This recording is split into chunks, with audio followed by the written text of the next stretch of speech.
Hi there, welcome back to Quest for You. I recently listened to a TED Talk by writer Daniel Pink that I will link to in the show notes for this episode. It's about motivation.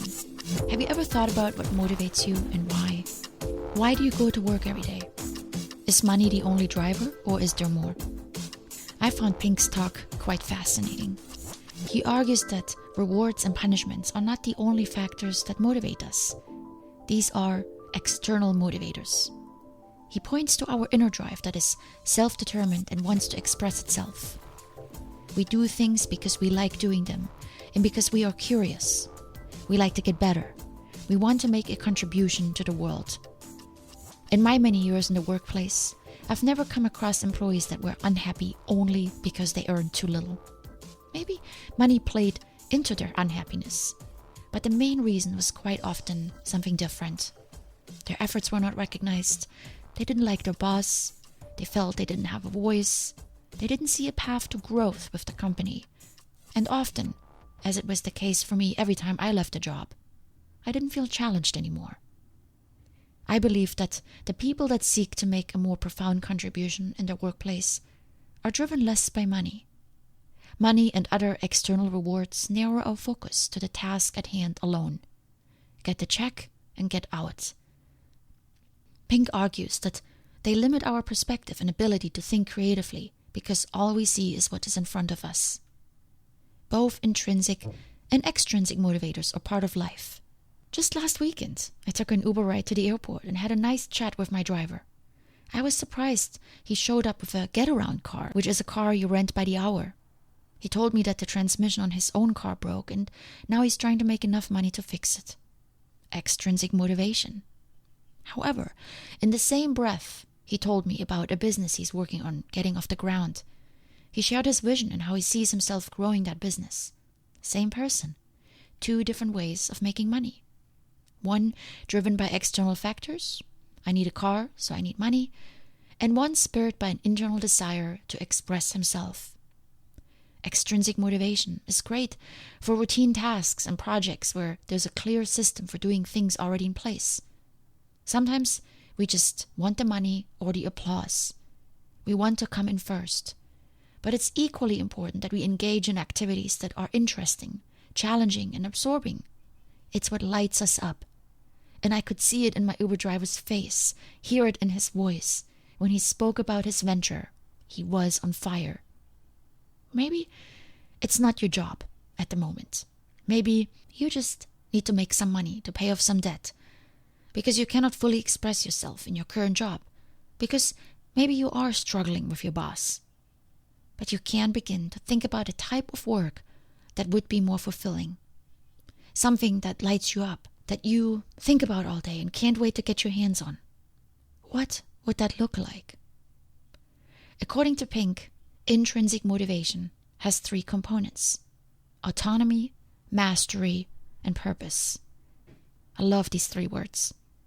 Autonomy is an innate desire to direct your life deliberately. Autonomy doesn't mean being independent and never having to follow any rules. It simply means acting with choice. Intrinsic motivation develops when we have the opportunity to exercise choice in the work we do, in the way we use our time, and the strategies and approaches we use to accomplish our work. This could mean flexibility in our schedule. Maybe you are allowed to work from home certain days of the week.